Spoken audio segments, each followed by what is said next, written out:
ازيكم عاملين ايه؟ النهارده بقى هعمل معاكم طاقية السلطان اللي عاملة قلبان على الفيسبوك وعلى اليوتيوب.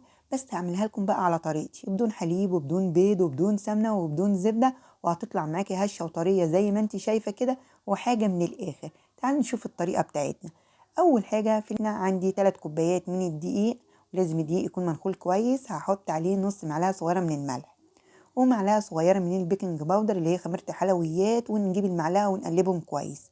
طب الثلاث كوبايات من الدقيق قد ايه بالظبط؟ 600 جرام من الدقيق. قلبناهم كويس بالمعلقة، نركنهم على جنب، ونجيب بقى اي طبق او اي بولة، ونحط في البولة بتاعتنا دي 5 معالق كبار مليانين من السكر. لازم معلقة السكر تكون مليانة، ما تكونش ممسوحة. يبقى حطينا 5 معالق كبار من السكر. وعندي كيس من الخميرة الفورية اللي هو بمقدار معلقة كبيرة، ودي نوعية الخميرة اللي أنا بستخدمها، حلوة جدا. يبقى حطيت كيس من الخميرة الفورية اللي هو بمقدار معلقة كبيرة، وهحط عليهم كمان كيس من الفانيليا. والفانيليا هنا متوفرة عندك حطيها، مش متوفرة عندك متوفر عندك السايلة، حطي نص معلقة صغيرة من الفانيليا السايلة. وتلت كوباية من الزيت. وهنحط ايه كمان؟ كوباية مية دافية اللي هي بمقدار 200 ملي من المية الدافية. ونقلبهم كويس لغاية ما السكر والخميرة يدوبوا خالص مع المية. ولازم المية تكون دافية، ما تكونش سخنة، لان لو المية سخنة هتبوظ معاكي مفعول الخميرة وما تخليش العجينة تخمر معاكي. قلبناهم كويس والسكر داب والخميرة دابت مع المية. هنحط معلقة كبيرة من الخل الابيض، وما تقلقيش خالص من الخل، مش هيبان طعمه خالص في العجين، بس احنا بنحطه عشان بيعتبر مادة رافعة في العجين. قلبناهم كويس. هنحط بقى السوائل بتاعتنا دي على الدقيق، ونبتدي بقى نشمر ايدينا يا ست الكل ونعجنها بايدينا. ما عندكيش بقى عجان، اعجنيها بايدك عادي، مفيش اي مشكله. عندك عجان، استخدمي العجان. وعندنا بقى كوبايه ميه دافيه كمان. هنبتدي بقى نحط الميه شويه بشويه على العجين لغايه ما العجينه تبقى عجينه ناعمه، عجينه مطاطيه. كوبايه الميه التانية دي ما ينفعش تحطيها مره واحده، لان في دقيق بياخد سوائل كتير وفي دقيق بياخد سوائل قليله. فكوباية المية هتحطيها شوية بشوية لغاية ما العجينة تتلمي معاكي وتبقى عجينة ناعمة ما بتلزقش معاكي في الإيد. بالظبط كمية الدقيق دي خدت معايا كوبايتين إلا ربع من المية. والمية زي ما قلت لكم لازم تكون المية دافية، ما تكونش سخنة. شايفين أنا بحط المية شوية بشوية وأعجنها عشان ما ينفعش أحط المية مرة واحدة، عشان لو حطيت المية مرة واحدة هتبقى العجينة سايلة معاكي. فحطي المية شوية بشوية لغاية ما العجينة تبقى عجينة ناعمة ما بتلزقش في الإيد. عجنتها كويس وبقت عجينة ناعمة ما بتلزقش في الإيد. هنبتدي نقسمها نصين، نص بقى نخليه في الطبق ونص نخليه في البولة التانية. ونبتدي بقى نحط معلقتين كاكاو من الكاكاو الخام الغير محلى، دول 4 معالق من الكاكاو. هنحط أول حاجة معلقتين، وبعد كده هتحسي إن العجينة نشفت معاكي، هتحطي معلقة كبيرة من المية الدافية وتبتدي تعجنيها. وبعد كده هتحطي المعلقتين التانيين، والكاكاو هنا كاكاو خام غير محلى. شايفين؟ كل ما تعجنيها كل ما هتشرب معاكي الكاكاو. يبقى أول حاجة حطينا معلقتين كبار من الكاكاو. بعد كده هنحط المعلقتين التانيين، يعني كمية العجين دي خدت 4 معالق كاكاو خام غير محلى، 4 معالق كبار. كده حطيت ال4 معالق كبار من الكاكاو الخام غير محلى. لو عايزة مية هحط لها. عجنتها كويس وبقت عجينة ناعمة معانا ما بتلزقش في الإيد. هحط عليها معلقة كبيرة من الزيت، وهحط على العجينة البيضة معلقة كبيرة من الزيت. ونبتدي بس نديها عجنتين 3 كده لغاية ما العجينة تشرب معلقة كبيرة من الزيت. آخر حاجة بتحطيها معلقة كبيرة من الزيت. وزي ما قلت لكم أنا هنا ولا مستخدمة زبدة ولا سمنة ولا حليب ولا بيض، وهتطلع معاكم هشة وطرية وطعمها حلو جدا، اقتصادية خالص. برضو هنعجن العجينة البيضة بعد ما حطيت لها معلقة كبيرة من الزيت. نبتدي بس نديها عجنتين 3 كده لغاية ما تشرب معاكي معلقة الزيت. وبعد كده بتبتدي بقى تلفيها على شكل كورة وتسيبيها في الطبق وتغطيها وتسيبيها في مكان دافي لغاية ما حجمها يتضاعف كده وتقلبز معاكي.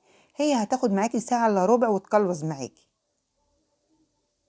بعد ساعة الا ربع العجينة قلبزت معانا وحجمها اتضاعف. هنركن اللي فيها كاكاو على جنب، ونجيب العجينة البيضة ونبتدي بس نفرغ منها الهواء ونلفها على شكل كورة. ونرش على الرخامة بقى بتاعتنا يا ست الكل شوية دقيق صغيرين، ما تكتريش الدقيق، هما شوية دقيق صغيرين. وهنرش على العجينة بتاعتنا برضو شوية دقيق صغيرين. ونبتدي بقى نجيب النشابة بتاعتنا ونبتدي نفردها. طب هتفرديها على شكل دايرة؟ لأ، هنفردها على شكل مستطيل. هتفرديها على شكل مستطيل، ولو فيها أي زيادات هتقطعيها بالسكينة عادي برضو مفيش أي مشكلة. شايفين بتتفرد معانا بكل سهولة لأن العجينة معجونة كويس. عارفين لما العجينة تكون معجونة كويس العجينة بتتفرد معاكي بالنشابة بكل سهولة، ما بتاخدش معاكي وقت خالص. جبت بقى النشابة الصغيرة، لقيتها أسهل عليا فجبت النشابة الصغيرة وابتديت أفرد زي ما انتوا شايفين كده لغاية ما تاخد الشكل المستطيل. والعجينة الكاكاو برضو هفردها بنفس الطريقة، بس مش هفردها معاكم عشان الفيديو ما يكونش طويل عليكم. فردت العجينة البيضة على شكل مستطيل زي ما انتوا شايفين اهو. هفرد بقى العجينة اللي هي بالكاكاو واجيبها لكم. فردت العجينة اللي هي بالكاكاو على شكل مستطيل برضو، بس فردتها على ورقة زبدة عشان تكون سهلة عليا وانا بنقلها. فانت تفرديها على ورقة زبدة وتبتدي بقى تحطيها على العجينة البيضة وتبتدي بقى تفرديها يكونوا مقاس بعض بايديكي كده. بتشديها كده على شكل العجينة البيضة.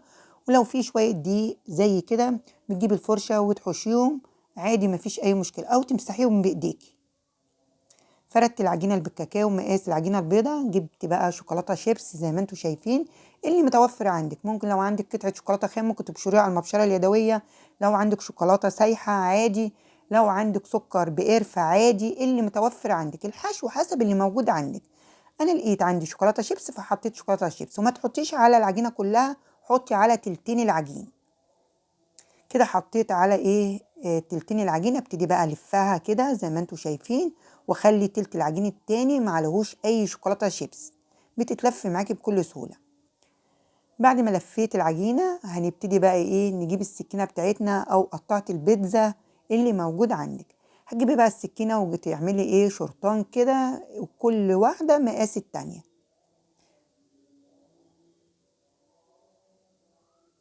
اول بقى ما بتعملي الشرطان دي وتعملي فيها الفتحات ديت في العجين، بتروحي بقى لفاها على شكل حلزوني كده. بس وانتي بتلفيها لازم تمسكيها من فوق ومن تحت عشان ما تتقطعش منك. ولازم برضو وانتي بتلفيها كل واحدة تبقى مقاس التانية عشان ما تكونش واحدة طويلة وواحدة قصيرة فتتعبك في اللف. تخليهم كلهم مقاس واحد، ولو فيها اي زيادات هتقطعيها بالسكينة. لفتهم زي ما انتوا شايفين. هنبتدي بقى نلف عليها العجينة، هتتلف معاكي بكل سهولة. بعد ما لفتها كده لو في واحدة فلتت منك عادي بتلفيها على العجينة عادي مفيش أي مشكلة. لفتها اهي زي ما انتوا شايفين. هنجيب بقى الصينية اللي هي مقاس 24، حطيت فيها ورقة زبدة، دهنتها بشوية زيت وحطيت فيها ورقة زبدة.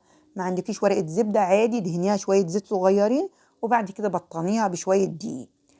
بعد كده بقى بتحطيها في الصينية وتسيبيها وتغطيها في مكان دافي لغاية ما حجمها يتضاعف. هي بعد ما حجمها يتضاعف الفتحات ديت اللي هما بين بعض دي هتقفل على بعض. بعد ساعة الا ربع حجمها اتضاعف، وزي ما انتوا شايفين ملت الصينية اهي. هنبتدي بقى نجيب اللي هندهن بيه الوش طاقية السلطان. انا مش هدهن ببيض ولا هدهن بحليب. انا جبت معلقتين كبار من العسل وحطيت عليهم معلقة صغيرة من المية ونقلبهم كويس.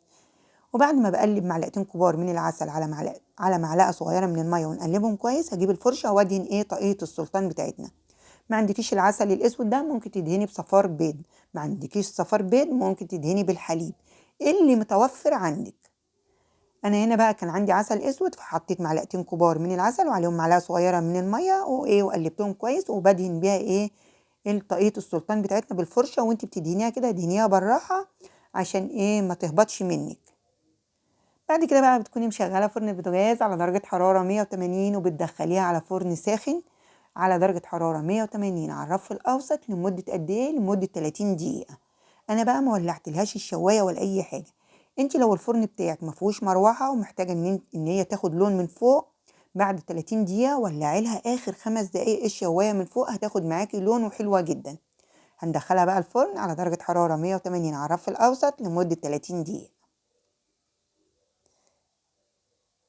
بعد 30 دقيقة طلعت وغطيتها بفوطة مطبخ نضيفة لمدة 10 دقايق وهقلبها معاكم حاجة كده من الآخر، طرية خالص وسفنجية، وكمان التسوية بتاعتها في المظبوط زي ما انتوا شايفين مستوية حلو جدا. وكمان هشة خالص. شايفين شكلها حلو جدا، هشة وطرية واسفنجية، ومن 3 كوبايات دقيق عملتها. حلوة جدا وبدون حليب وبدون بيض وبدون سمنة وبدون زبدة. هقطعها معاكم عشان تشوفوها من جوه هشة وطرية وطعمها حلو جدا. بجد ريحتها حلوة جدا. شايفين الشوكولاتة فيها سايحة خالص، طعمها حلو جدا. كمان هقطع لكم حتة كمان عشان تشوفوا الشوكولاتة سايحة فيها قد ايه. بجد يعني تحفة. بجد يعني مش محتاجة ان انت تحطي بيض ولا سمنة ولا زبدة ولا حليب ولا اي حاجة. طالعة هشة وطرية والتسوية بتاعتها زي ما قال الكتاب. شايفين الشوكولاتة اللي فيها؟ انا عاوزة بس اقطعها لكم من جوه عشان تشوفوا الشوكولاتة سايحة قد ايه. شايفين حاجة كده من الاخر. جربوها وقولوا لي رأيكم في التعليقات، وبألف هنا مقدما. ولو عجبكم الفيديو ما تنسونيش في اللايك والشير.